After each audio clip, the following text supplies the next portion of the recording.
কোরআন যারা পড়বে তারা ভদ্র হবে, ঠিক কিনা?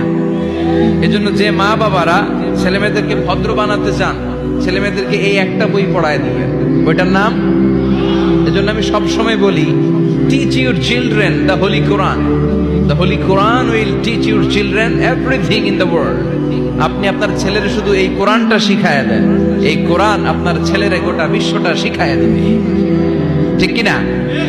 কারণ কোরআন পড়লে আপনার ছেলে ভদ্র হবে, মার্জিত হবে, সুশিক্ষিত হবে। কারণ কোরআনের প্রথম কথাই হচ্ছে পড়ো। কোরআনের প্রথম কথা কি? মুসলমানদের না পড়ে উপায় আছে? কথা বলেন। আপনার যখন মন ভালো থাকবে আপনি পড়বেন, আপনার মন খারাপ তখনও পড়বেন।